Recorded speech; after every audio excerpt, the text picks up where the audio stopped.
Hello friends, सभी को प्यार भरा नमस्कार। मैं गौरव राजपूत आप सभी का हार्दिक अभिनंदन और स्वागत करता हूं लक्ष्य क्लासेस के ऑनलाइन प्लेटफॉर्म पर। मुझे उम्मीद है कि आप सभी स्वस्थ होंगे, मस्त होंगे, अच्छे होंगे और आपकी जो पढ़ाई है वो भी काफी अच्छी चल रही होगी, ऐसी मैं उम्मीद करता हूं। और उसी पढ़ाई को बेटा और अच्छा बनाने के लिए मैं आपके सामने आ चुका हूं। और जैसा कि राजस्थान के अंतर्गत मेरे भाइयों, ये जो राजस्थान का भूगोल आपका जो एक यूनिट चल रही थी, उसके अंतर्गत अपन ने जो बैच का नाम रखा हुआ था वो था अपना बैच 02 हीरो बैच। और ये जिस प्रकार से इस बैच का नाम था, आपको उम्मीद लग भी चुकी होगी कि इस बैच का सिर्फ ये नाम नहीं था, ऐसा करके भी अपन ने दिखाया है। बिल्कुल मेरे भाइयों, तो आज की जो क्लास रहने वाली है वो कृषि से संबंधित रहने वाली है। एक क्लास अपन इस पे पहले कर चुके हैं और दूसरी क्लास रहेगी राजस्थान की कृषि, और उसमें भी आज इंपॉर्टेंट बात होगी खरीफ, रबी और जायद की फसलों को लेकर, क्योंकि इनमें से एक क्वेश्चन आपका हमेशा आता है मेरे भाइयों। कई बार एग्जामिनर ये पूछता है कि निम्न में से रबी की फसल है या नहीं है, निम्न में से खरीफ की फसल है या नहीं है, या फिर पूछ लेगा निम्न में से रबी की फसल में कौन सी दलहन फसल नहीं है। आप बेफिक्र रहिए, इस क्वेश्चन का सुपड़ा साफ करने के लिए इजी गोइंग आपको समझाऊंगा। लेकिन उससे पहले मेरे भाइयों, जिस प्रकार से अपन क्लास को डेली स्टार्ट करते हैं बाबा खाटू श्याम का आशीर्वाद लेकर, तो आज भी बाबा खाटू श्याम का आशीर्वाद लेकर अपन इस क्लास को स्टार्ट करेंगे। मैं मनोकामना करता हूं बाबा खाटू श्याम से कि मेरे जितने भी विद्यार्थी हैं इन सभी के ऊपर आपका आशीर्वाद बना रहे, जिससे ये 2026 के अंतर्गत अपनी सफलता को सुनिश्चित कर सकें। ओके, हर हर महादेव। बिल्कुल बेटा, सभी को प्यार भरा नमस्कार। टॉपिक अपना रहेगा राजस्थान की कृषि, और राजस्थान की कृषि के अंतर्गत पहला पॉइंट क्या आने वाला है, इसके अंतर्गत जो भी पहला पॉइंट आएगा उसमें आपकी मदद मुझे बहुत चाहिएगी, क्योंकि आप और हम सब गरीब हैं। और यहाँ पे कुछ ऐसी बातें आने वाली हैं कि गरीब की फसल किसको कहते हैं, गरीब का खाना किसको कहते हैं, गरीब का सेब किसको कहते हैं, गरीब का मतलब बहुत सारी चीजें रहेंगी यहाँ पे, देखना। अभी चलते हैं इस वाले पॉइंट पे। सबसे पहले मैंने लिए हैं आपके कृषि के अंतर्गत में सामान्य प्रकार आपको करा ही चुका था, बिल्कुल करा चुके थे सर। लास्ट में जो मैंने कराया था वो कराए थे बारानी कृषि, मिश्रित कृषि, खड़ीन कृषि, सघन कृषि, बिरल कृषि, आर्द्र कृषि, शुष्क कृषि, ट्रक फार्मिंग कृषि, नहीं है क्या, समुच्च रेखीय कृषि। बिल्कुल सर। तो भाई साहब उसका ही दूसरा टाइप है मेरे पास कृषि के वैज्ञानिक नाम, या वैज्ञानिक कृषि के जो टाइप है वो कौन कौन से रहेंगे।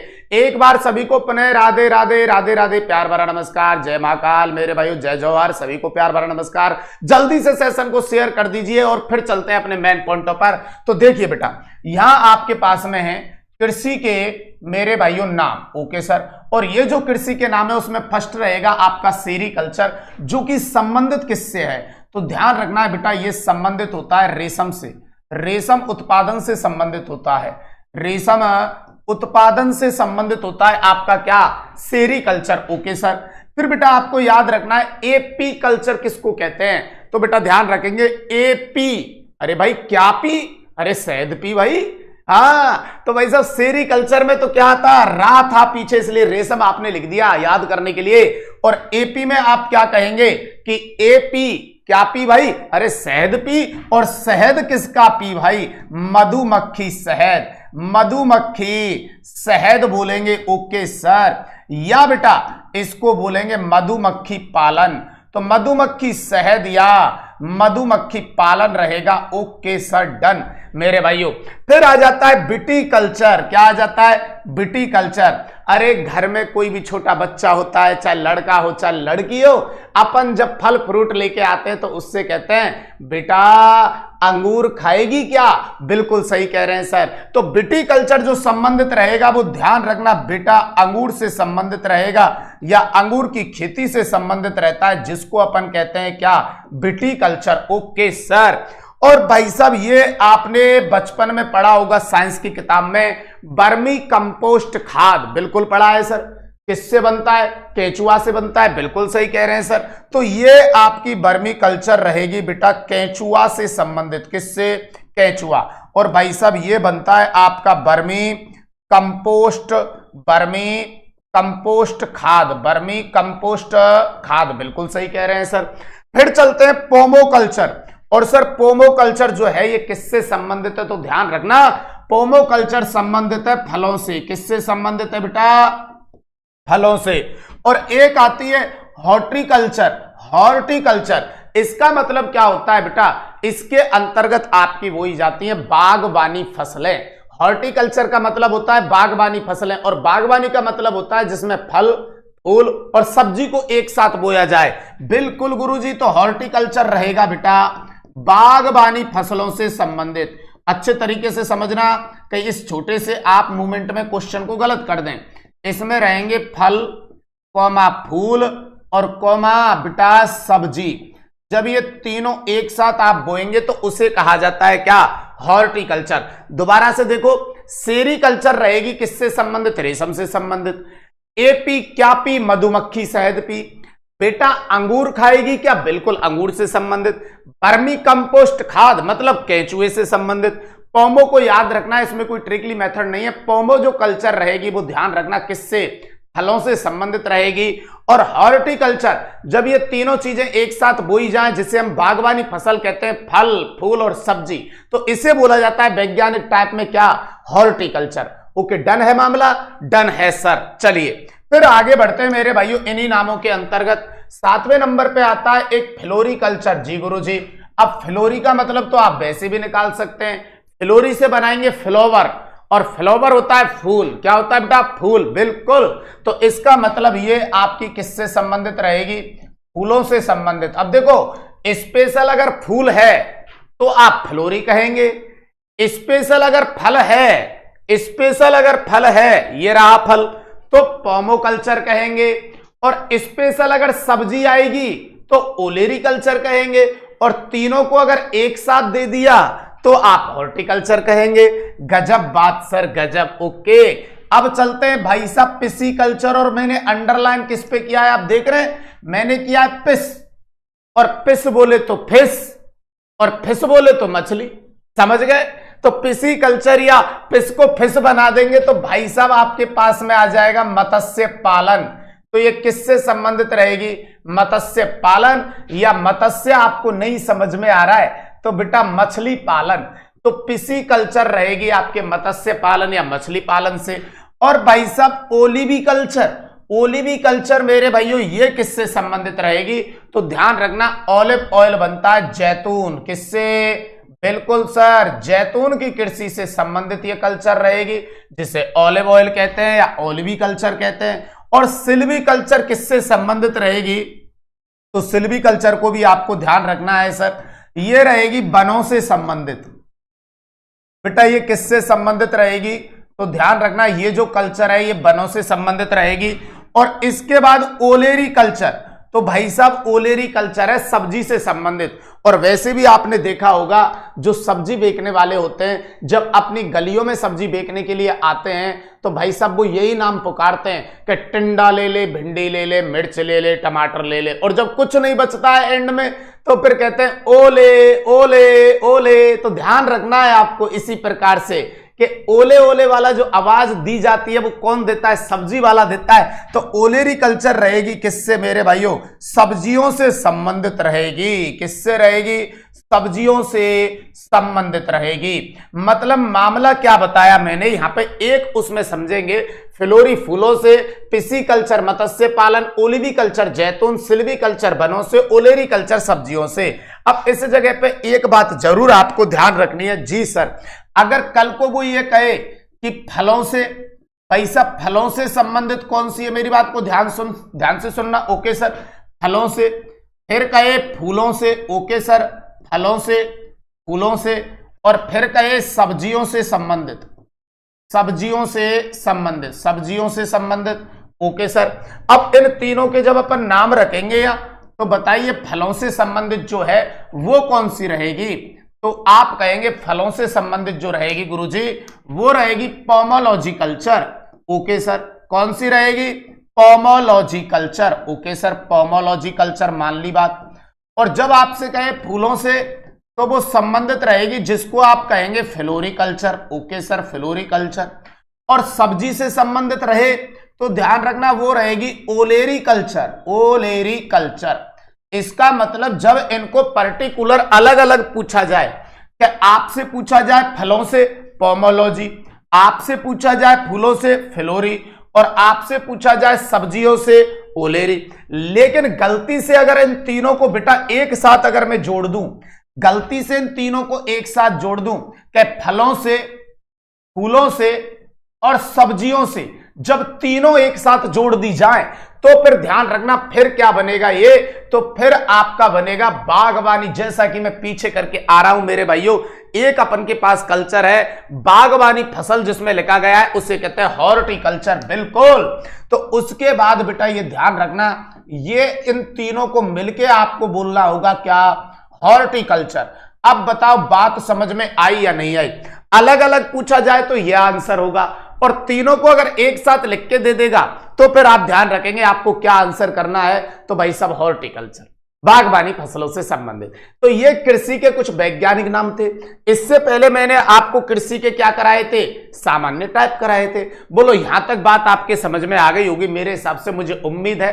तो एक बार कमेंट करके आप जरूर बता दें कि हाँ सर यहां तक हमारे बात इजी गोइंग समझ में आ चुकी है। बिल्कुल बेटा हॉर्टिकल्चर। शिवानी कुमारी बिल्कुल, गुड मॉर्निंग बेटा, गुड मॉर्निंग सभी को, प्यार भरा नमस्कार पढ़े एक बार और। चलिए जल्दी से कमेंट करके बताओ कि हाँ सर यहां तक बात समझ में आ चुकी है। यस सर, ओके ओके बेटा, ओके। चलिए आगे बढ़ते हैं मेरे भाइयों, बहुत बढ़िया। चलिए बहुत बढ़िया बेटा, बहुत बहुत अच्छी बात है। चलिए तो अब चलते हैं मेरे भाइयों नेक्स्ट पॉइंट पे, और नेक्स्ट पॉइंट क्या है आपके लिए, वो है प्रमुख फसलों के उपनाम आपको बताने हैं। जैसे एक तरफ लिखा हुआ है मेरे भाइयों आपका क्या, कपास। कपास का उपनाम क्या होता है आप ये बताएंगे मेरे भाइयों। अफीम को क्या कहते हैं, होहोबा जुजुबा को क्या कहते हैं, बांस को क्या कहते हैं, ज्वार को क्या कहते हैं, भाई साहब ईसबगोल को क्या कहते हैं, गरीब का घी किसको कहते हैं, गरीब का भोजन किसको कहते हैं। ये सारे आपको उपनाम मेरे भाइयों बताने हैं। तो अभी देखो मैं आपके लिए स्टार्ट करता हूं मेरे भाइयों। अब देखो ये उपनाम अगर आपको याद होंगे तो आप गरीब होंगे, और अगर आपको ये उपनाम याद नहीं है तो भाई मैं नहीं मान सकता कि आप गरीब है, और मैं तो चाहता हूं कि आप गरीब हो भी नहीं है क्या, हाँ सभी अच्छे तरीके से अच्छी पोजीशन में हो, और नहीं है अच्छी पोजीशन में तो अच्छी पोजीशन में बनने की कोशिश करें। चलिए बहुत बढ़िया सर। तो अब बढ़ते भाई सब आगे की ओर, और यहां पे देखते हैं कपास को क्या कहा जाता है। तो कपास को उपनाम दिया जाता है, ध्यान रखना, बढ़िया बोलते बढ़िया, बढ़िया, या मेरे भाइयों सफेद सोना। बिल्कुल सर, बढ़िया या सफेद सोना कहा जाता है मेरे भाइयों किसको, कपास को कहा जाता है। ये थोड़ा सा ध्यान रखेंगे, खनिज जब पढ़ते हैं तो सफेद सोना मेरे भाइयों ध्यान रखना, व्हाइट गोल्ड जिसको कहते हैं वो प्लेटिनियम होता है, लेकिन कृषि के अंतर्गत सफेद सोना किसको कहा जाता है, कपास को कहा जाता है। Okay sir. अफीम के अंतर्गत देखेंगे तो अफीम को बेटा कृषि के अंतर्गत कहते हैं काला सोना। क्या कहा जाता है भैया, काला सोना।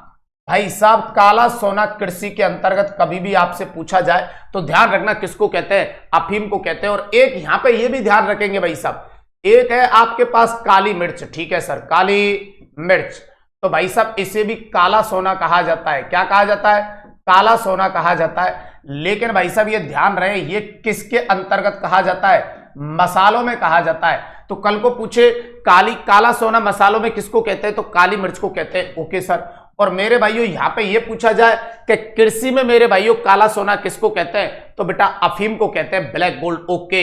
होहोबा जोजोबा, तो मेरे भाइयों ये ध्यान रखना इसको बोलते हैं पीला सोना। क्या बोलते हैं बेटा, पीला सोना। इसमें पीला फूल आता है, और मेरे भाइयों जो फूल आता है उससे लुब्रिकेंट ऑयल बनता है, इसलिए सिर्फ आपका मरुस्थल के अंतर्गत ये पाया जाता है, हमारे यहां तो नहीं है। इसे सोनेरल मरुस्थल से लेके आए थे, काजरी संस्था के द्वारा लाया गया था, आगे चल के विस्तार से समझाऊंगा।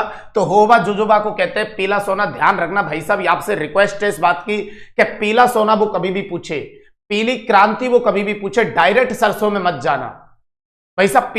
पीला सोना सरसों से संबंधित नहीं है, पीला सोना संबंधित है होबा जुजुबा से। पीली क्रांति पूछे तो भी डायरेक्ट सरसों में नहीं जाना, पीली क्रांति संबंधित है उन सभी फसलों से जिनसे तेल निकाला जाता है। तो ये छोटी सी चीज है, लेकिन आप गलत करोगे मुझे पता है।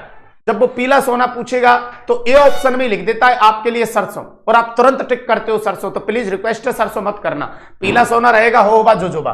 बांस को क्या कहा जाता है, तो आप कहेंगे सर इसे कहा जाता है आदिवासियों का हरा सोना। Okay sir. तो बेटा ध्यान रखना इसे बोलते हैं आदिवासियों का हरा सोना कहा जाता है। Okay sir.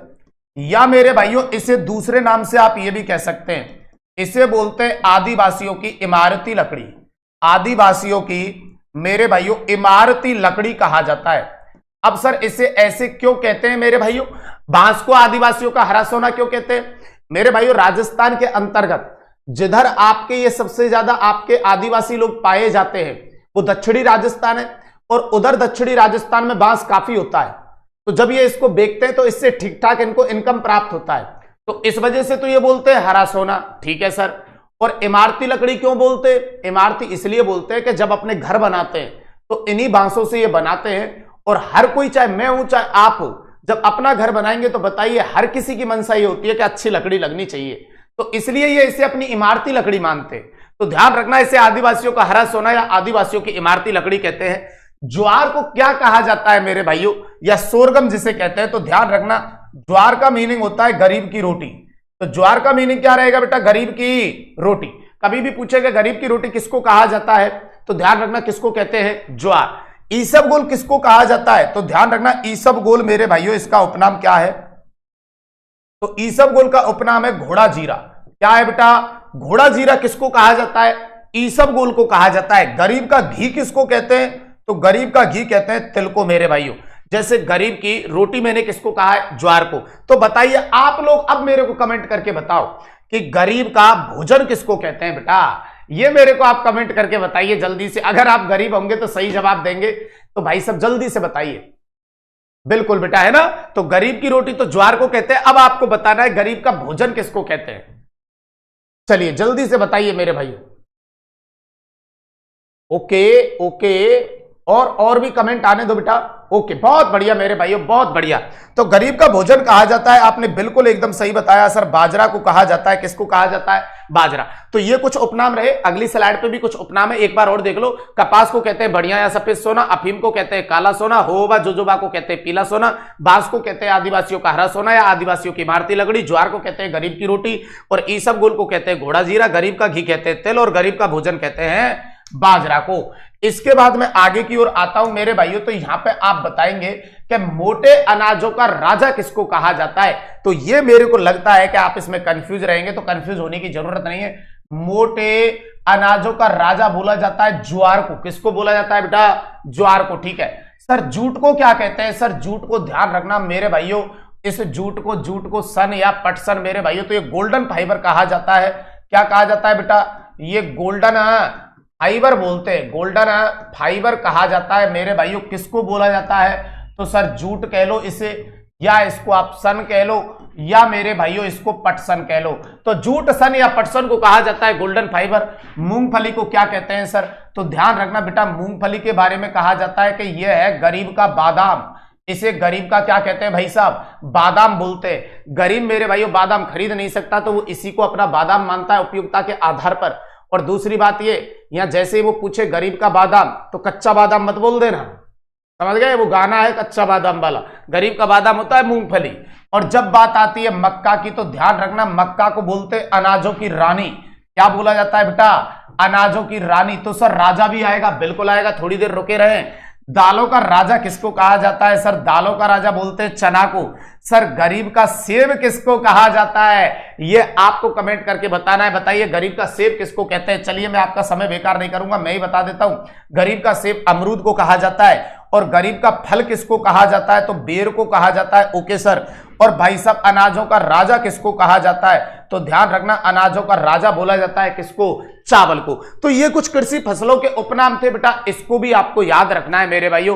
पिछली स्लाइड पे कुछ बताए और कुछ इस स्लाइड के अंतर्गत आपको बताए कि मोटे अनाजों का राजा ज्वार को कहते हैं, जूट को गोल्डन फाइबर कहते हैं, मूंगफली को गरीब का बादाम कहते हैं, मक्का को अनाजों की रानी कहते हैं, दालों का राजा चना कहलाता है, गरीब का सेब अमरूद कहलाता है, और मेरे भाइयों गरीब का फल बेर कहलाता है, और अनाजों का राजा भाई साहब आपका चावल कहलाता है। अरे गुरुजी गजब। चले बेटा आगे की ओर। ओके चलिए मेरे भाइयों, तो अगला जो आपका पॉइंट आएगा बेटा, ये काफी इंपॉर्टेंट पॉइंट है, इसे भी मैं चुटकियों में याद करा दूंगा, आप बेफिक्र रहिए। अब अपन लेने वाले कृषि फसलों का वर्गीकरण। क्या लेने वाले बेटा?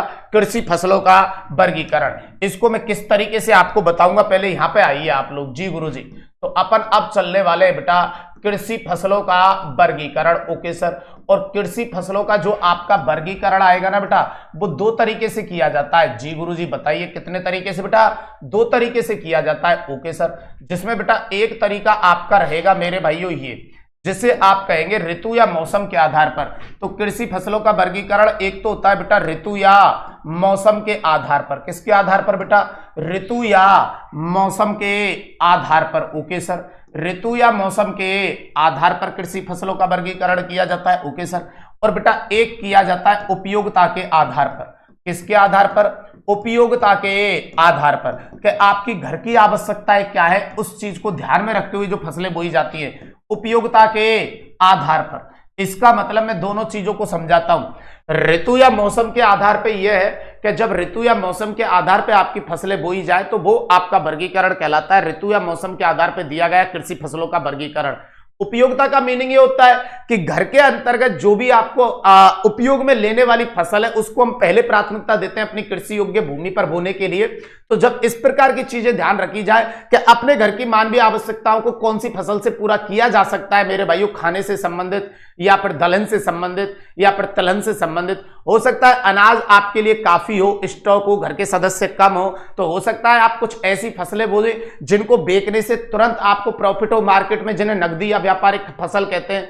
हो सकता है आप कुछ ऐसी फसलें बोए जिनकी उच्च कीमत मार्केट में चलती हो, जिनसे तेल निकलता है, जिनको तिलहन फसलें कहते हैं। तो बेटा अगर आप घर की उपयोगिता को ध्यान में रखते हुए फसलें बोएंगे, घर की आवश्यकताओं को ध्यान में रखते हुए फसलें अगर खेत के अंतर्गत बोते हैं तो वो कहलाता है क्या? उपयोगिता के आधार पर। और मौसम या ऋतु को ध्यान में रखते हुए फसलें बोते हैं तो वो मौसम या ऋतु के आधार पर क्या कहलाता है? वर्गीकरण कहलाता है। बोलो ये बात समझ में आ गई? बिल्कुल सर। तो सबसे पहले मैं यहां पे चलूंगा, ऋतु या मौसम के आधार पर जो फसलें होती है बेटा वो 3 टाइप की होती है मेरे भाइयों, जिनमें एक टाइप होता है जिसे आप कहेंगे खरीफ। देखो स्टार्ट आप यहीं से करेंगे, फिर ये कब बोई जाती है, कब काटी जाती है, वो चीजें फिर आप मेरे पे छोड़ देना, नहीं है क्या? लेकिन स्टार्ट यहीं से होना चाहिए। एक होता है खरीफ। Okay sir. फिर बेटा एक इसमें होता है टाइप जिसको आप कहते हैं रबी की फसल। Okay sir. और एक इसमें टाइप होता है जिसे आप कहते हैं जायद की फसल। कौन सी बेटा? जायद। खरीफ, रबी और जायद। अब सर टाइमिंग पीरियड इसके अंतर्गत क्या रहने वाला है तो वो भी आप समझेंगे अच्छे से। जी सर। खरीफ की फसल बेटा आपकी जब बुवाई होती है इसकी मेरे भाइयों, पता है आपको कब? जब भाई साहब आपके स्कूल खुलते हैं। कोई रट्टा मारने की जरूरत नहीं है। खरीफ की फसल की बुवाई तब होती है जब आपके स्कूल खुलते हैं। और स्कूल कब खुलते हैं सर? हमारे तो सर जुलाई में खुलते हैं। अरे जुलाई में नहीं भाइयों, आजकल जून में ही खुल जाते हैं। बिल्कुल सही कह रहे हैं सर। तो जून और जुलाई में इसको बोना है ऑल ओवर राजस्थान के अंतर्गत। राजस्थान क्षेत्रफल में काफी बड़ा स्टेट है, तो कई महीनों के मतलब कई स्थानों पे ऐसी भी है कि जुलाई के अंतर्गत बुबता है, कई स्थानों पे ऐसा भी है कि जून के अंतर्गत ही बुब जाता है। तो क्या है कि सब जगह भौगोलिक दशाएं एक जैसी नहीं होती, इसलिए मेरे भाइयों बुवाई के लिए यहाँ 2-2 महीने और कटाई के लिए भी 2-2 महीने पर लेके चलेंगे। तो खरीफ की जो फसल है वो कब बुबती है? जब बुबती है सर तब स्कूल खुलते हैं। तो भाई साहब आप जून और जुलाई रखेंगे, बीच में 1 महीने को स्किप करेंगे, जुलाई के बाद अगस्त आता है, अगले 2 में काट लेंगे सितंबर और अक्टूबर। तो इसका जो बुवाई का समय रहा वो मैंने क्या बताया आपको, मेरे हिसाब से समझ में आ गया होगा सर। इसकी जो बुवाई का समय है, ओके सर, बुवाई का जो समय है सर इसका, वो मैंने कहा स्कूल खुलते हैं तब, तो भाई साहब आप कहेंगे जून और जुलाई। फिर मैंने कहा सर इसकी कटाई का समय कब है, तो मैंने क्या कहा 1 महीना स्किप करना है बीच में, बस अगस्त। तो इसके बाद अगले 2 को ले लेना, जिनमें एक रहेगा सितंबर और एक रहेगा अक्टूबर। Okay sir. अब चलते हैं रबी की फसल के अंतर्गत मेरे भाइयों। तो रबी की फसल को थोड़ा सा ध्यान रखेंगे, जहां से आपने ये छोड़ा है वहीं से उठाइए भाई साहब। तो इसकी कब बुवाई करेंगे आप? तो सर हम इसकी बुवाई करेंगे अक्टूबर और नवंबर के अंतर्गत। बहुत बढ़िया। और सर कटाई कब होगी? मैं तो ये कहता हूं हर एक बच्चे से मेरे भाइयों, जब इसको आपने बोया अक्टूबर नवंबर से है, तो बताइए ये आपका अक्टूबर कौन से वर्ड से चालू हुआ है? सर ये तो आ से हुआ है। तो मैं तो ये कहता हूं जब तक आ नहीं आ जाए, आ वाला महीना ना आ जाए, तब तक काटना ही नहीं है जी। अच्छा सर, हाँ और क्या? तो अक्टूबर नवंबर में आपने बो दिया, अब काटना कब तक नहीं है? जब तक आ वाला महीना नहीं आ जाए। तो बताइए नवंबर के बाद दिसंबर में आ नहीं आता, फिर जनवरी में आ नहीं आता, फिर फरवरी में आ नहीं आता, मार्च में आ नहीं आता, अप्रैल आ गया सर, आ गया। तो भाई साहब अप्रैल से भी 1 महीना पहले कौन रहेगा? मार्च। तो मार्च और अप्रैल के अंतर्गत इसे काट लेना है। अब बताइए यहां पे भी आ और यहां पे भी आ, तो इस फसल के लिए आप रबी की फसल के लिए क्या ध्यान रखेंगे? स्टार्टिंग आ और दी एंड आ। बिल्कुल, आ का मतलब रहेगा भाई साहब अक्टूबर नवंबर में हो ही जाएगी, और जब तक नहीं काटनी, जब तक आ से प्रारंभ होने वाला महीना ना आ जाए, तो आप याद रखेंगे मार्च और अप्रैल। डन है? बिल्कुल सर। ओके ओके, सभी का रीट का दामाद बेटा आज बहुत दिन में तू क्लास ले रहा है, इस प्रकार से काम चलेगा नहीं मेरे भाई। क्लासों को रेगुलर रखो भाई साहब। मैं आपको विश्वास दिलाता हूं कि ज्योग्राफी के अंतर्गत आपकी सफलता को ज्यादा दूर होने नहीं दूंगा भाई साहब। हकीकत में आपके क्वेश्चन सबसे ज्यादा अगर सही होंगे तो इसी सब्जेक्ट से होंगे, भरोसा रखिए अपने आप पे और मेरे पे। अब चलते हैं भाई साहब जायद के अंतर्गत। तो जायद का टाइमिंग पीरियड क्या रहेगा, यहीं से उठाइए। दोनों महीने जो लास्ट वाले आपने छोड़े और इसमें टाइमिंग पीरियड कम लगता है तो एक भी महीना नहीं छोड़ना है। मार्च और अप्रैल और कुछ नहीं छोड़ना, अप्रैल के बाद मई और जून। ओके सर, तो भाई साहब अगर इस प्रकार से याद करते हो तो पूरा टाइमिंग पीरियड इजी गोइंग आपको याद हो जाएगा। अब बताइए खरीफ की फसलें तब बोई जाती हैं जब स्कूल खुलता है, तो जून जुलाई एक महीना छोड़ देंगे, अगस्त अगले 2 में काट लेंगे, सितंबर अक्टूबर वहीं से चालू करेंगे, आ से आ तक जाएंगे, अक्टूबर नवंबर में बोएंगे और मार्च अप्रैल में कट कर लेंगे। अब मार्च अप्रैल जहां पे आपने छोड़ा है वहीं से जायद बोएंगे मार्च और अप्रैल, और कहां तक जाएंगे मेरे भाइयों, अप्रैल के बाद मई और जून तक। ये तो टाइमिंग पीरियड आपको याद रखना ही रखना है। ओके सर, फिर अगली बात जो बता रहा हूं वो भी याद रखनी है सर। क्या याद है बताइए। खरीफ को बेटा ध्यान रखना, खरीफ को बोलते हैं स्यालू भी बोलते हैं, क्या बोलते हैं, स्यालू। ओके सर, और रबी को बोलते हैं उनालू। इनके ये स्थानीय नाम भी हैं, ध्यान रखना। खरीफ को क्या कहा जाता है, स्यालू कहा जाता है, और रबी को क्या कहा जाता है, उनालू कहा जाता है। ओके सर, और दूसरी बात ये, चलिए तो खरीफ को स्यालू और रबी को क्या कहा जाता है, उनालू कहा जाता है। अब एक बात और ध्यान रखेंगे मेरे भाइयों, खरीफ को एक नाम और दिया जाता है। जी गुरुजी, क्या दिया जाता है, इसे बेटा शॉर्ट डे प्लांट भी कहते हैं। ओके सर, खरीफ को क्या कहते हैं बेटा, short day plant. Okay sir, इसे शॉर्ट डे प्लांट भी बोलते हैं बेटा इंग्लिश के अंतर्गत, ध्यान रखना। और रबी की फसल को बोलते हैं बेटा लॉन्ग डे प्लांट। क्या कहते हैं भाई साहब, लॉन्ग डे प्लांट। तो ये 2 उपनाम और याद रखेंगे मेरे भाइयों, खरीफ की फसल को स्यालू या शॉर्ट डे प्लांट, रबी की फसल को उनालू या लॉन्ग डे प्लांट। व्यापारिक जो जायद जो फसलें हैं मेरे भाइयों, इनका व्यावसायिक दृष्टिकोण से कोई खास इतना महत्व नहीं है, इसलिए इनको कोई उपनाम नहीं दिया गया है, ये भी आप ध्यान रखेंगे। तो अब अपन चलने वाले ऋतु या मौसम के आधार पर जो 3 टाइप होते हैं इनके बारे में अपन ने सामान्य जानकारी देखी, और जब ये टाइप खत्म हो जाएगा तब अपन चलेंगे किसके आधार पर, उपयोगिता के आधार पर। तो देखिए बेटा, यहां पे सबसे पहले आपको दिया हुआ है ऋतु या मौसम के आधार पर वर्गीकरण, बिल्कुल दिया हुआ है सर। और यहां पे जो वर्गीकरण है उसके अंतर्गत सबसे पहले आपके पास खरीफ या स्यालू, दूसरे नंबर पे रबी या उनालू, और तीसरे नंबर पे है जायद। और बताइए बुवाई कब दी हुई है आपकी, तो जून जुलाई, और कटाई कब है, सितंबर अक्टूबर। इसकी कब है, अक्टूबर नवंबर, और कटाई कब है, मार्च अप्रैल। और इसकी बुवाई कब है, मार्च अप्रैल, और कटाई कब है बेटा, मई और जून। बताइए वही बातें लिखी गई हैं बिल्कुल। इस खरीफ को मेरे भाइयों शॉर्ट डे प्लांट भी कहते हैं और रबी को लॉन्ग डे प्लांट भी कहते हैं। जब ये अपन कंप्लीट कर लेंगे तब मैं आपको लेके आऊंगा इस वाले पर, उपयोगिता के आधार पर, जहां पे कुछ टाइप की फसलें रहेंगी। खाद्यान्न किसे कहते हैं, दलहन किसे कहते हैं, तलिन किसे कहते हैं, रेशेदार किसे कहते हैं, व्यापारिक किसे कहते हैं, पेय किसे कहते हैं, ये सब रहेंगी उपयोगिता के आधार पर। और इसमें भी अपन कैटेगरी वाइज देखेंगे कि भाई साहब खाद्यान्न फसलों के अंतर्गत रबी की कौन सी है और खरीफ की कौन सी है, हर एक के अंतर्गत देखेंगे। और यही पता चलेगा आपको कि राजस्थान की प्रमुख खाद्यान्न फसल कौन सी है, दलहन कौन सी है, तिलहन कौन सी है, रेशेदार कौन सी है, व्यापारिक कौन सी है, इसी जगह पे आपको पता चलेगा। तो पहले अपन पढ़ेंगे ऋतु या मौसम के आधार पर। ओके सर, चलिए बेटा चलते। तो यह सबसे पहले ये कि मौसम या ऋतु के आधार पर जो फसलें आपकी होती हैं, जी गुरुजी, उसके अंतर्गत मैं लेके आया हूं आपके लिए भाई साहब सबसे पहले क्या, ये खरीफ की फसलें। कौन सी फसलें, खरीफ की फसलें। अब खरीफ के अंतर्गत आने वाली फसलें कौन कौन सी होती है, सबसे पहले तो आपको यही ध्यान रखना है। ओके सर, तो यहां सबसे पहले एक डाटा और बता देता हूं आपके लिए। जी गुरुजी बताइए, राजस्थान की कुल कृषि फसलों में, राजस्थान की कुल कृषि फसलों में, ध्यान रखना बेटा, कुल कृषि फसलों में 65% फसलें, 65% फसलें खरीफ की बोई जाती हैं, खरीफ की बोई जाती हैं। तो एक तो आपको यही ध्यान रखना है कि खरीफ और रबी की जो फसलें हैं इनको अगर मैं राजस्थान में 100% मान लूं। अब कुछ बच्चे सोच रहे होंगे सर जायद कहां पे गया, तो जायद जो फसलें होती हैं इनका व्यावसायिक दृष्टिकोण से इतना महत्व नहीं होता है। इसके अंतर्गत तरबूज, ककड़ी, खरबूजा वगैरह ये आते हैं, बिल्कुल सही कह रहे हैं सर। और इनका व्यावसायिक दृष्टिकोण से इतना महत्व नहीं है, इसलिए इनको अपन व्यावसायिक दृष्टिकोण की जब भी बात करेंगे तो इनको काउंट नहीं किया जाता। इसलिए मैं इनको 100% जब मान रहा हूं तो इनके वेटेज को शामिल नहीं कर रहा हूं। कई बार आपने देखा होगा, अपन सब ग्रामीण क्षेत्र से बिलोंग करते हैं, पूरी गाड़ी आती है तरबूज की भर के, और फिर वो लोग हमसे कहते हैं भाई साहब 10 किलो 2 रुपए में ले जाओ। ऐसे होता है ना? या होता है भाई साहब 5 किलो लेके चले जाइए, आप 20 किलो ले जाओ गुरुजी 10 रुपए में मिल जाएगा। तो भाई साहब उनका जो इकोनॉमी रेट है वो बहुत कम है, इसलिए व्यावसायिक दृष्टिकोण से उसका कोई महत्व नहीं है। अपन खरीफ और रबी को व्यावसायिक दृष्टिकोण से देखने के लिए जाएंगे।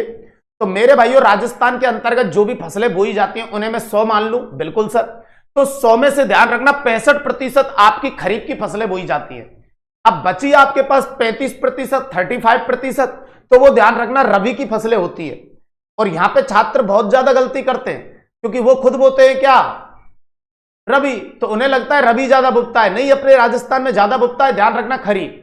और उसे इस तरीके से समझ सकते हैं, खरीफ की फसल के लिए भाई साहब जो बारिश चाहिए होती है वो ज्यादा चाहिए होती है, बिल्कुल सर। और हमारे राजस्थान के अंतर्गत सिंचाई के साधन है कम, तो ज्यादातर किसान उस समय पे अपनी फसलें बोता है मेरे भाइयों जब बारिश उसको मानसून से प्राप्त होती है। Right sir, okay. तो राजस्थान की कुल कृषि फसलों में 65% फसलें खरीफ की बोई जाती है। अब सर इस खरीफ की फसलों में आने वाली फसलें कौन कौन सी हैं, आपको यह बताना है कि इसमें आने वाली फसलें कौन कौन सी हैं। तो भाई सब टेंशन तो लेनी नहीं है जी सर, बताइए कैसे। अरे अपने राजस्थान की खाद्यान्न फसल से चालू कीजिए, बाजरा, ग्वार, ज्वार, गज्जब। भाई साहब पहले क्या करेंगे, 3-3 के 3 सेट बनाएंगे, बिल्कुल सर। जब ही याद होंगी, एक एक करके याद करेंगे तो नहीं होने वाली, कभी एक मिस हो जाएगी कभी दूसरी। तो मेरे साथ ही बोलो, आप घर पे बैठे हुए जितने भी बच्चे देख रहे हैं, बाजरा, ग्वार, ज्वार, ऐसे 3 सेट बनाएंगे अपन। पहला सेट क्या हुआ, बाजरा, ग्वार, ज्वार, ओके सर। दूसरा सेट मूंग, मोट, मूंगफली, मूंग, मोट, मूंगफली, ओके सर, डन। मूंग, मोट, मूंगफली। तीसरा सेट क्या है सर, आने दो, उड़द, अरहर, अरंडी, उड़द, अरहर, अरंडी, गजब सर गजब। पहले 3-3 के 3 सेट लेंगे भाई। पहला सेट है बाजरा, ग्वार, ज्वार, मूंग, मोट, मूंगफली, उड़द, अरहर, अरंडी। तो 3-3 के भाई साहब 3 सेट आपको लेने। जितने भी बच्चे मुझे देख रहे हैं सबके यूं याद करा दूंगा भाई साहब, रबी खरीफ की फसलें, और रबी की अपन याद करेंगे नहीं क्योंकि बच्ची कुछ ही, सब रबी की जायद की लिखेंगे अपन, बिल्कुल सही कह रहे हैं सर। तो पहला हुआ बाजरा, ग्वार, ज्वार, दूसरा मूंग, मोट, मूंगफली, तीसरा उड़द, अरहर, अरंडी, ओके। अब इसके बाद क्या करना है, इसके बाद हम बताएंगे ना क्या करना है। इसके बाद भारत की एक खाद्यान्न फसल लेंगे, चावल। और चावल मानो आप अपने आप को, ठीक है सर, मान लिया। फिर कहेंगे चावल, सोया, चावल, सोया, भाई आप हो चावल, ठीक है। तो उस प्रकार से याद रखेंगे, चावल, सोया। पता है किस में सोया, कप में, कप में सोया, चावल, सोया, कप में। और पता है किस चीज के साथ सोया, एक दिन तो इतनी बड़ी चीज के साथ सोया भाई, और एक दिन इतनी सी चीज के साथ सोया। मतलब सर कहना क्या चाहते हो आप, अरे यार चावल, सोया, कप में, इतनी बड़ी चीज का मतलब है गन्ना, और इतनी सी चीज का मतलब है तिल। अरे गजब सर गजब। तो चावल, सोया, कप में, गन्ना और तिल के साथ, ओके। अब बताओ एग्जाम ऊपर से आ गई है और आप सोने में लगे हुए हो, तो भाई साहब जग कब रहे हो आप, तब जग रहे हो जब सूर्य निकल आया। क्या निकल आया, सूर्य। तो भाई साहब घर वालों का रुपया खर्च हो रहा है आपके ऊपर, और आप तब जग रहे हो जब सूर्य निकल आया। तो घर वाले तो आपको जूता मारेंगे खींच के 4। गुड़ गुरुजी गुड़। अब देखते हैं भाई साहब क्या होने वाला है। हमने कहा चावल, सोया, ओके सर, और हमने कहा कप में, ओके सर। चावल, सोया, कप में, और हमने कहा किसके साथ, गन्ना और तिल के साथ। और कब जगह, जब सूर्य निकल आया। घर वालों ने जूता दिए खींच के भाई साहब 4। कितने दिए, 4। अब देखो भाई साहब एक ही बार में सेट कर देता हूं आपके मामले को। ये 3-3 के 3 सेट तो ये हो गए, बाजरा, ग्वार, ज्वार, मूंग, मोट, मूंगफली, उड़द, अरहर, अरंडी। और भाई साहब चावल से आ जाएगा क्या, चावल।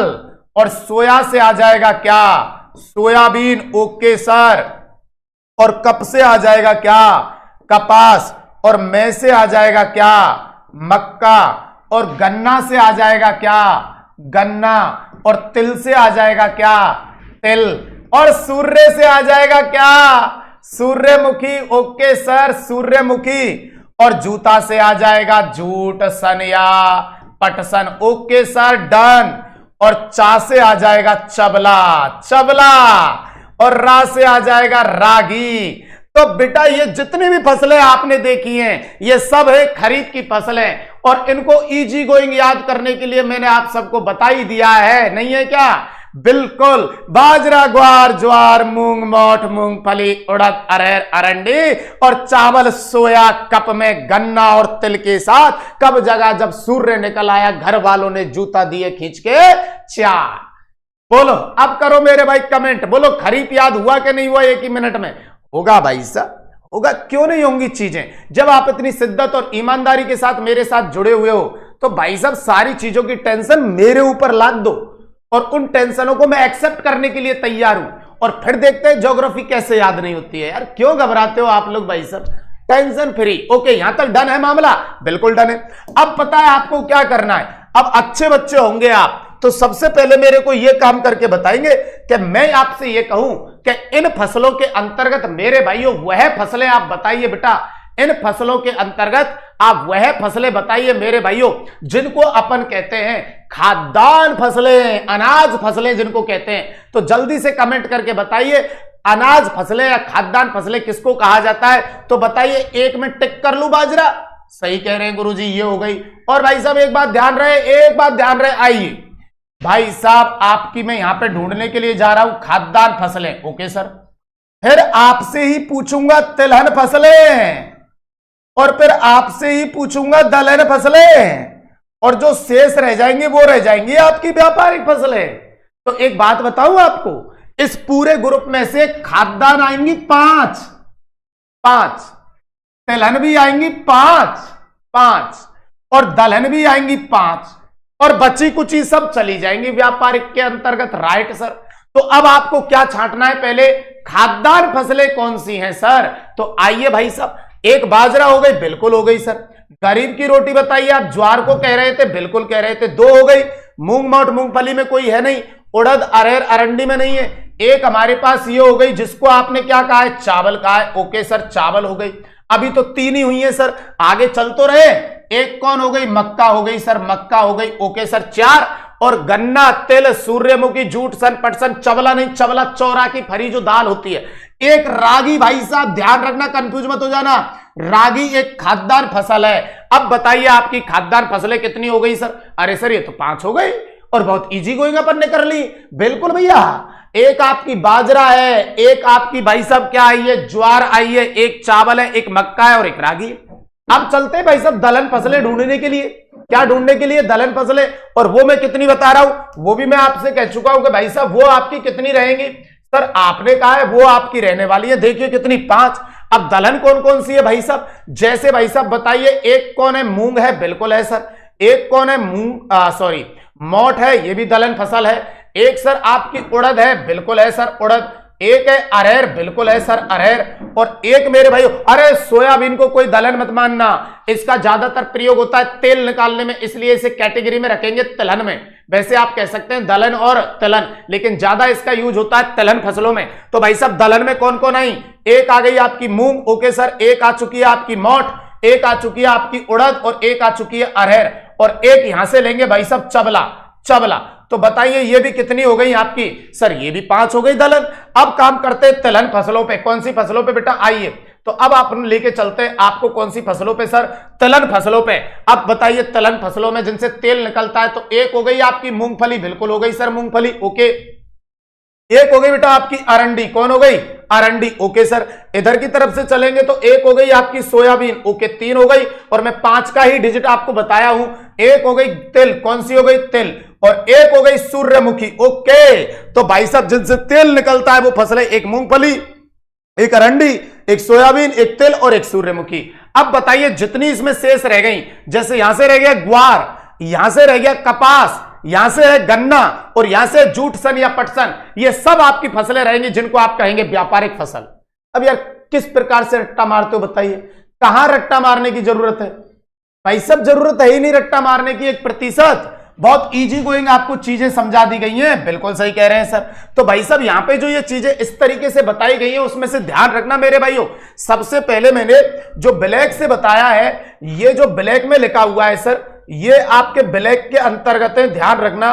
खाद्यान्न या अनाज फसलें हैं, खाद्यान्न या अनाज फसलें आपके ब्लैक मार्कर से मैंने अंडरलाइन की हुई हैं, ठीक है सर। फिर इस मार्कर से जो मैंने अंडरलाइन की है, इस मार्कर से जो मैंने अंडरलाइन की है, बिल्कुल सर, इसमें ध्यान रखेंगे, इसमें है आपकी दलहन, ओके सर। और इस मार्कर से जो मैंने अंडरलाइन की है, इस मार्कर से की है सर, इसमें है आपकी, ध्यान रखना, कौन सी, तिलहन फसल। और जो बाकी की शेष रह गई, जो अंडरलाइन नहीं की है सर, वो सब रह गई है व्यापारिक फसल, ओके सर। तो यहां पे ध्यान रखेंगे, इसके अंतर्गत थी आपकी दलहन फसलें, इस मार्कर से जो अंडरलाइन की है, ओके सर। और इस मार्कर से जो लिखी गई है वो है आपकी सब तिलहन फसलें, ओके सर। और बची कुची जो भी है मेरे भाइयों, वो सब किस में आ जाएंगी, व्यापारिक में आ जाएंगी। जैसे उनको चलो मैं इस प्रकार से कुछ अंडरलाइन कर देता हूं, जैसे यहां से हो गया ग्वार, बिल्कुल हो गया सर। इधर की तरफ से हो गया आपका क्या, कपास, वो थोड़ा डिजाइन मैंने चेंज कर दिया है। यहां से हो गया मेरे भाइयों क्या, गन्ना, ओके सर। और यहां से हो गया क्या, जूट सन या पटसन। तो ये जो भी बच गई थी मेरे भाइयों, ये जो भी बच गई थी, जिसको मैं यहां पे इस प्रकार से लिख रहा हूं सर अंडरलाइन करके, ये आपकी बच गई थी बेटा व्यापारिक फसल। कौन सी फसलें थी, व्यापारिक फसल, या इनको नगदी फसल भी कहते हैं, आगे चल के आ जाएगा। तो ये अब बताइए मेरे को, एक बार कमेंट करके बता दो कि भाई साहब पूरा सिस्टम समझ में आया या नहीं आया। जल्दी से एक बार कमेंट करके बता दो, फिर बात को आगे बढ़ाऊंगा जल्दी से। पहले यहां तक ये बताइए कि वास्तव में मजा आया या नहीं आया। अब कभी भी खरीफ की फसलें भाई साहब याद करने में तकलीफ तो नहीं होगी। जल्दी से कमेंट करके, बस एक लास्ट चांस मेरे भाइयों, जल्दी से बताइए।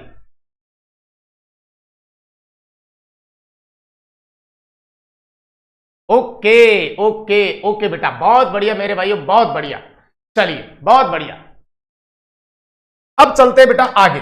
और आगे देखो ये लिख रखी मैंने, ये सारी फसलें, आप बेफिक्र रहिए। अनाज के अंतर्गत बताइए आपकी क्या आई थी, अनाज या इनको कहते हैं खाद्यान्न। अनाज या खाद्यान्न फसलें जब आपने देखी थी तो बाजरा, ज्वार, चावल, मक्का और रागी, ओके सर। दलहन फसलों के अंतर्गत गया मैं, बिल्कुल सर। तो इसके अंतर्गत आपने देखी थी मूंग, मोठ, चबला, अरहर और उड़द, ठीक है सर। तिलहन फसलों में जब आप गए थे तो तिलहन में आपने देखा तिल, सोयाबीन, मूंगफली और अरंडी, वही।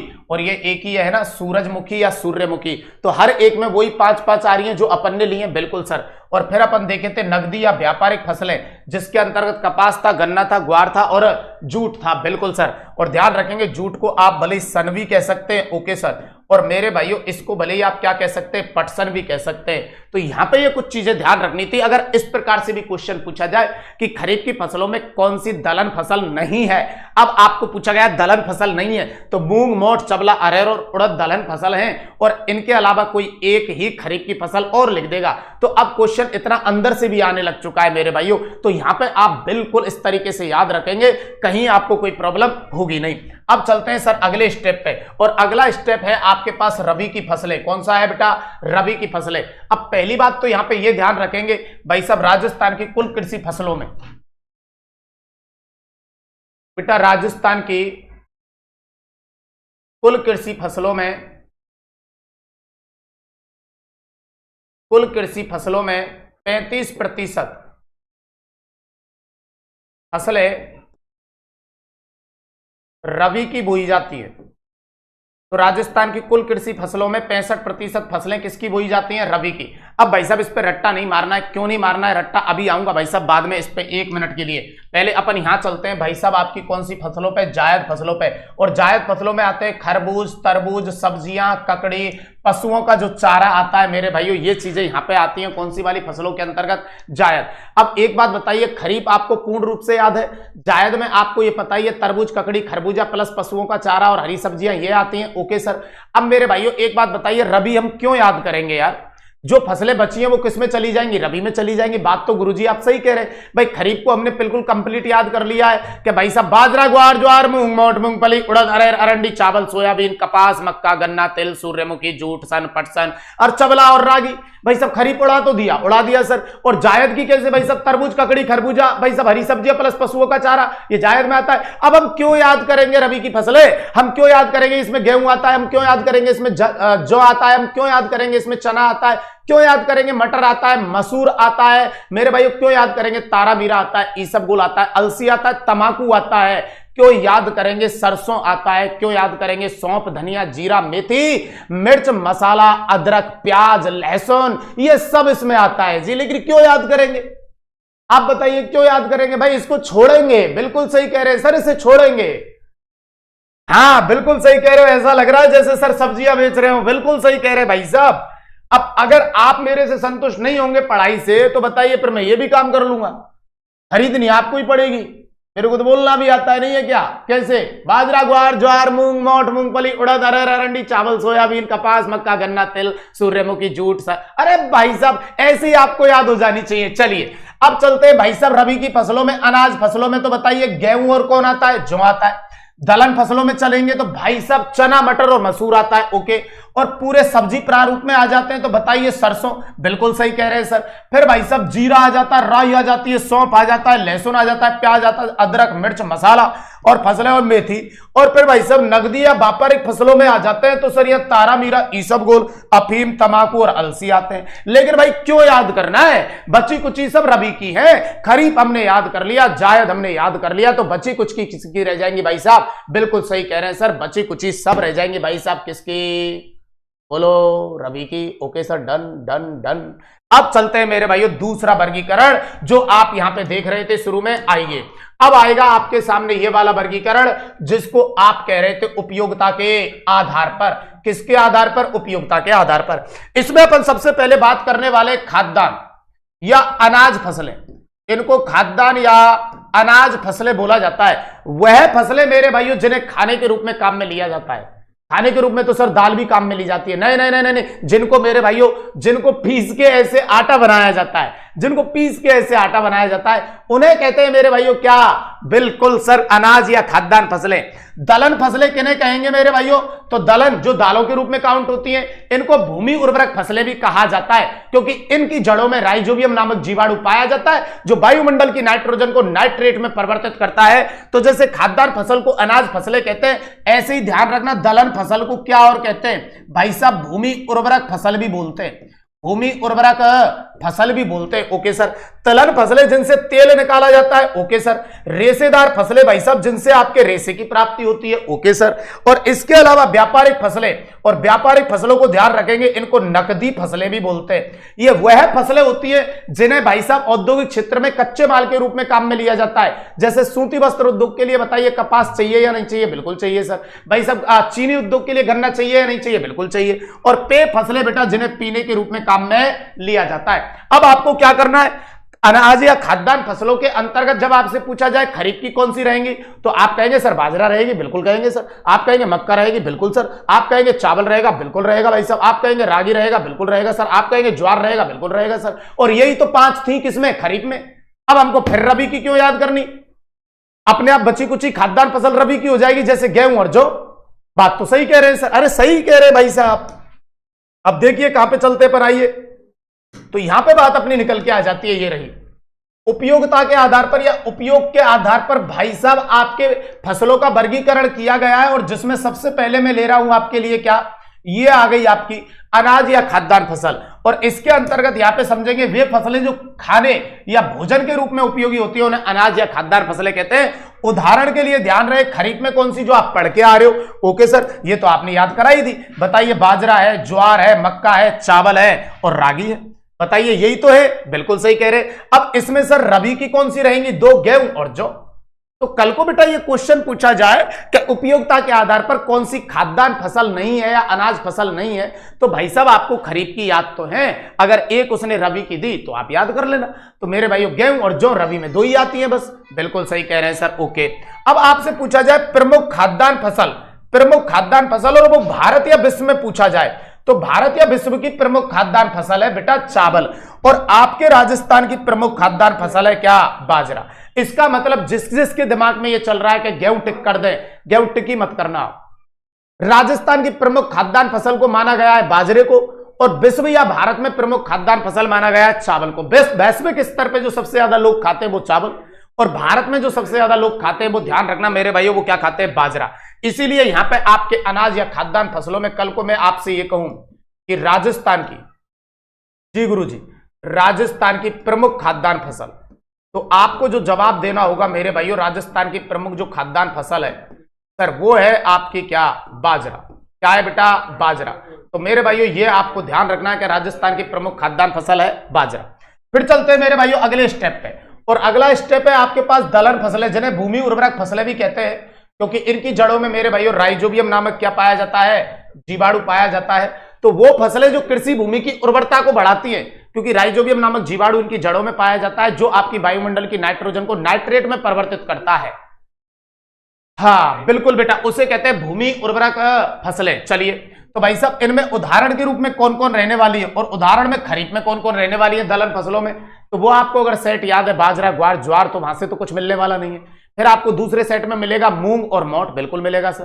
फिर आपको तीसरे सेट में मिलेगा उड़द और अरहर, बिल्कुल मिलेगा। और फिर एक और मिलेगी चबला, देख लेना भले यही आएंगी, देखो मूंग और मोट, उड़द और अरहर, और एक कौन, चबला। अब रबी की जो बच जाती है उनमें कौन कौन रह जाता है, चना रह जाता है, मटर रह जाता है और मसूर रह जाता है, बिल्कुल सही कह रहे हैं सर। तो रबी की जो बचती है मेरे भाइयों उनमें चना, मटर और मसूर। और राजस्थान की प्रमुख दलहन फसल कौन सी है, तो ध्यान रखेंगे राजस्थान की प्रमुख दलहन फसल है चना। वो मैं इधर भी लिख देता हूं जिससे आपको क्लियर दिख सके। राजस्थान की मेरे भाइयों आपसे कल को पूछे कि भाई साहब प्रमुख दलहन फसल कौन सी है, तो राजस्थान की जो प्रमुख दलहन फसल है वो आप ध्यान रखेंगे सर, राजस्थान की प्रमुख दलहन फसल है क्या, चना। तो राजस्थान की प्रमुख खाद्यान्न फसल क्या हुई मेरे भाइयों, बाजरा। दलहन फसल क्या हुई, चना। अब आपसे पूछेगा राजस्थान की प्रमुख दलहन फसल कौन सी है, तो आप कहेंगे सरसों। आपसे पूछेगा राजस्थान की प्रमुख व्यापारिक फसल कौन सी है, आप कहेंगे कपास। आपसे पूछेगा राजस्थान की प्रमुख रेशेदार फसल कौन सी है, तो भी कपास, बिल्कुल सर, ओके गुड। चलिए भाई साहब आगे बढ़ते। फिर आती है आपकी कौन सी फसलें मेरे भाइयों, तिलहन फसलें। तिलहन फसलों का मीनिंग होता है जिनसे भाई साहब किसकी प्राप्ति होती है, तेल की प्राप्ति। अब सर उदाहरण के रूप में भाई साहब आपकी कौन कौन सी रहेंगी, और खासकर जो खरीफ के अंतर्गत मानी जाती है। अब बताइए खरीफ के अंतर्गत तिलहन में बताइए, बाजरा, ग्वार, ज्वार, इस वाले सेट में से कोई आएगा क्या, नहीं आएगा सर। फिर बताइए मूंग, मोठ, मूंगफली, इसमें से कोई आएगा क्या सर, बिल्कुल आएगा सर। किसको उठा लेंगे, मूंगफली को उठा लेंगे, ये दोनों कट हो गई। फिर बताइए आपको एक याद था उड़द, अरहर, अरंडी, उड़द, अरहर, अरंडी, तो यहां से किसको उठाएंगे, इनको कट कर देंगे, ये आ गया, बिल्कुल सही कह रहे हैं। फिर चावल, चावल था, चावल से आएगा, नहीं सर, सोयाबीन, बिल्कुल उठाएंगे सर सोयाबीन, तो चावल को कट कर देंगे, सोयाबीन आ गया। चावल, सोया, पर कपास, कपास को उठाएंगे क्या, नहीं सर। कपास में मक्का को उठाएंगे, नहीं सर। गन्ना को उठाएंगे, नहीं सर, ये भी नहीं उठेगी। फिर आ जाएगा आपका कौन, तिल, बिल्कुल उठा लेंगे सर। और फिर सूर्यमुखी, बिल्कुल उठा लेंगे सर। तो अपने आप निकल के आ रही है यार भाई साहब, मैं क्या करूं, अपने आप निकल के आ रही है फसलें खरीफ की, बिल्कुल सही कह रहे हैं सर, एकदम राइट। तो भाई साहब यहाँ पे जो आपकी खरीफ की फसलें रहेंगी जिनको आप तिलहन फसलें कहते हैं, उनमें एक रहेगा देखो तिल, एक रहेगा मूंगफली, एक सोयाबीन, एक सूर्यमुखी और एक अरंडी। बची आपकी किसकी, रबी की। रबी में आ जाएगा सरसों, राई, अलसी और तारामीरा। अब भाई साहब राजस्थान की प्रमुख तिलहन फसल कौन सी है, तो ध्यान रखेंगे कौन सी है, सरसों है। तो भाई साहब जब भी आपसे तिलहन फसलें पूछी जाए तो आप ध्यान रखेंगे भाई साहब राजस्थान की मेरे भाइयों आपसे कहा जाए कि प्रमुख तिलहन फसल कौन सी है, तो ध्यान रखना राजस्थान की जो प्रमुख तिलहन फसल मानी जाती है उस फसल का नाम है भाई साहब जिसे कहते हैं क्या, सरसों कहा जाता है सर। क्या कहा जाता है, सरसों। आगे चलते हैं मेरे भाइयों, आगे आपके पास एक फिर आता है भाई साहब रेशेदार फसलें जिनसे रेशे की प्राप्ति होती है। उसमें एक आती है आपकी कपास, और कपास को कहते हैं आप बढ़िया। भाई इसका एक उपनाम भी है, ये भी ध्यान रखें, बढ़िया, या इसको अपन बोलते हैं सफेद सोना, बिल्कुल सही कह रहे हैं। तो ये एक रेशेदार फसल होती है जिसे कहते हैं कपास, बड़ी, इसका उपनाम रहेगा बढ़िया या सफेद सोना। एक होती है जूट सन या पटसन, जूट सन या पटसन, और इसे कहा जाता है गोल्डन फाइबर। तो ये उपनाम भी याद रखेंगे बेटा, इसको गोल्डन फाइबर भी कहते हैं, जो उपनाम में बता के आया हूं, ठीक है सर। बांस जो है इसे भी आप ध्यान रखेंगे, इसको मैंने बोला है आदिवासियों का हरा सोना भी कहते हैं, बिल्कुल। इन सब से रेशा प्राप्त होता है, आदिवासियों का इसे हरा सोना भी कहते हैं, ओके सर। और मेरे भाइयों एक नाम और दिया था, इसे आदिवासियों की इमारती लकड़ी भी कहते हैं, बिल्कुल कहते हैं सर, आदिवासियों की इमारती लकड़ी भी कहा जाता है, ओके सर, डन। आदिवासियों की इमारती लकड़ी भी कहा जाता है मेरे भाइयों। और अलसी, ये भी आपकी एक कैसी है, रेशेदार फसल। अब आपसे पूछा जाए मेरे भाइयों यहां पे ये कि राजस्थान की प्रमुख रेशेदार फसल, जी गुरुजी, कि राजस्थान की भाई साहब आपको बतानी है प्रमुख रेशेदार फसल। तो राजस्थान की जो प्रमुख रेशेदार फसल है उसके बारे में आप ध्यान रखेंगे, वो है आपकी क्या, कपास। क्या है, कपास। कि राजस्थान की प्रमुख रेशेदार फसल कौन सी है, तो वो रहेगी आपकी कपास, ओके सर। फिर चलते हैं बेटा अगले नेक्स्ट पॉइंट पर, जिसे कहते हैं मेरे भाइयों नगदी या व्यापारिक फसलें। ऐसी फसलें मेरे भाइयों जो औद्योगिक क्षेत्र में कच्चे माल के रूप में काम में ली जाती हैं। जैसे मैं बता चुका हूं, सूती वस्त्र उद्योग में कपास आता है, चीनी उद्योग के अंतर्गत गन्ना आता है। तो इनकी डिमांड क्या है, मार्केट में हमेशा रहती है। आप जब भी इनको बेच के आएंगे तो मेरे भाइयों ये तुरंत बिकती है मार्केट के अंतर्गत। तो ये वो फसलें हैं जो औद्योगिक क्षेत्र में कच्चे माल के रूप में काम में ली जाती हैं, तो उन्हें कहेंगे अपन व्यापारिक या नकदी फसलें। तो देखो वह फसलें जो औद्योगिक क्षेत्र में अधिक उपयोगी है, जिन्हें नकदी या व्यापारिक फसलें कहा जाता है। उदाहरण के लिए भाई साहब कपास हुआ, ग्वार हुआ, गन्ना हुआ, तिलहन हुआ, तंबाकू हुआ, जूट हुआ। और देश या राज्य की प्रमुख व्यापारिक फसल ध्यान रखेंगे क्या है, कपास है। ओके सर, तो यहां पे एक बात और ध्यान रखेंगे कि भाई साहब राजस्थान की प्रमुख नकदी या आपसे पूछा जाए व्यापारिक फसल कौन सी है, तो ध्यान रखना मेरे भाइयों वो रहेगी आपकी कौन सी, कपास। ओके सर, तो इसे कहते हैं नकदी या व्यापारिक फसल। अब मेरे भाइयों मेरे को पहले यहां तक बताओ, अगली एक फसल और आती है आपके सामने जिसे कहते हैं पेय फसलें। इनका मीनिंग होता है बेटा ऐसी फसलें जिन्हें पीने के रूप में काम में लिया जाता है, जैसे चाय हुई, कॉफी हुई, तंबाकू हुआ, अफीम हुआ। अब सर तंबाकू अफीम कैसे पिए जाते हैं, जैसे गांव के अंतर्गत आपने बुजुर्ग देखे होंगे, हुक्का टाइप जो होता है उसमें तंबाकू को दो जो मिट्टी की टिकड़ी होती है उनके बीच में रखते हैं और फिर उसको उसके ऊपर आंच रखते हैं, फिर उसका कस खींचते हैं। तो कस खींचते जब है तो वो पीने के रूप में ही तो काम में ली जा रही है। बिल्कुल, तो भाई साहब आपका जैसे चाय हुआ मेरे भाइयों, कॉफी हुआ, गन्ना हुआ, तंबाकू हुआ, ये सब किसके अंतर्गत आएंगे मेरे भाइयों, ये पेय फसलें। तो वह फसलें जो पीने के रूप में उपयोगी होते हैं पेय, जैसे चाय, कॉफी, कॉफी को हिंदी में कहवा कहते हैं, तंबाकू और गन्ना और एक अफीम, तंबाकू, गन्ना और अफीम, ये सभी मेरे भाइयों कैसी फसलें होती हैं, पेय फसलें होती है। लेकिन यहां यह वर्गीकृत नहीं है कि राजस्थान की प्रमुख मेरे भाइयों पेय फसल कौन सी है, यह वर्गीकृत नहीं है। बाकी सब में आपको ध्यान रखना है, मैंने जो भी बताया है मेरे भाइयों, जैसे राजस्थान की प्रमुख, जैसे मैंने आपको ये कुछ चीजें बताई हैं राजस्थान की प्रमुख, और आपसे ऐसे पूछा जाए फिर कि राजस्थान की प्रमुख, एक ही जगह लिखा देता हूं सबको कि राजस्थान की प्रमुख, आपसे पूछा जाए खाद्यान्न फसल कौन सी है, राजस्थान की प्रमुख खाद्यान्न फसल। मैंने फिर आपसे पूछा है राजस्थान की प्रमुख दलहन फसल। ओके सर, फिर मैंने आपको दिया है राजस्थान की प्रमुख तिलहन फसल। ओके सर, तिलहन फसल। फिर मैंने आपको बताया था राजस्थान की प्रमुख व्यापारिक फसल। ओके सर, व्यापारिक फसल। फिर मैंने कहा था राजस्थान की प्रमुख रेशेदार फसल, रेशेदार फसल।